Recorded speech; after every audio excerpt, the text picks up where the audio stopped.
अंगने में सुंदर तुलसी ता पेड़ बड़ा हरियर, पेड़ बड़ा हरियर हो।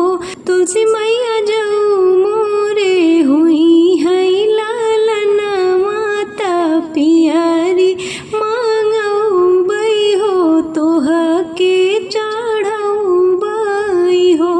मैया जाऊ मोरे हुई है लालन माता पियरी मांगऊ बई हो, तोह के चढ़ऊ बई हो।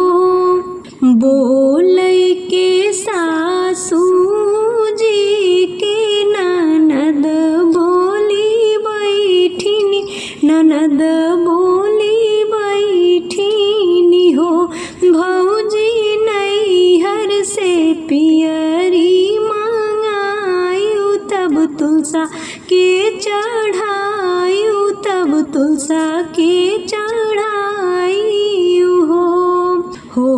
तब बिहान पहु फाटत मुरुगवा के बोलत, मुरुगवा के बोलत हो। बहिनी बजे लागे अनधन बधैया, आंगन उठै सोहर, आंगन उठै सोहर हो। रहिया की जात बटोहिया, तू ही त मोर भैया, तू ही त मोर भैया नु हो। भैया बाबा आगे खबर जनावो, पियरिया लैके आवई, पियरिया लैके आवई हो।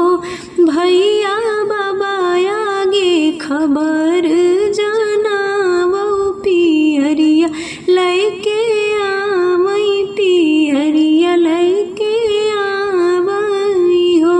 बाबू जे हो रहले नी सोवत, माया जे जागत, माया जे जागत हो। धाना चटकी पियरिया रंगावो, बहिन के लैके जाबई, बहिनिया के जाबई हो। धाना चटकी पियरिया रंगावो, बहिनिया के जाबई, बहिन के ले जाबई हो। एक गोड़ धरले ओ सरवा, दूसर दरवजवा, दूसर दरवजवा में हो।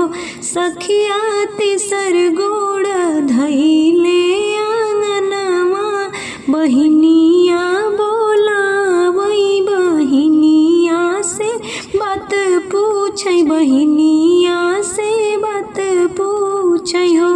के लगाए सी बहिनी तुलसी की, तुलसी बड़ी हरियर, तुलसी बड़ी हरियर हो।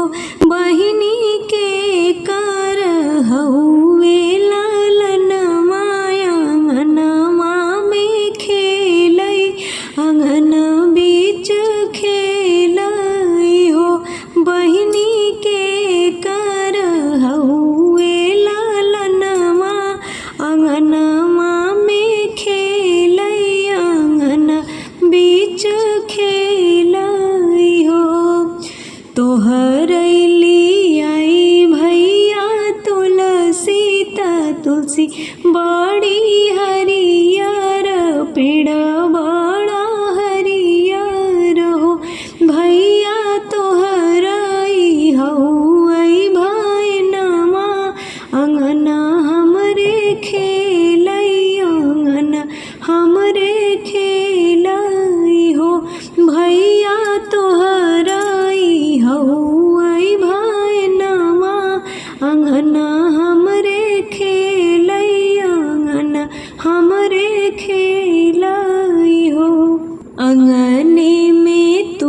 तुलसी का पेड़ त पेड़वा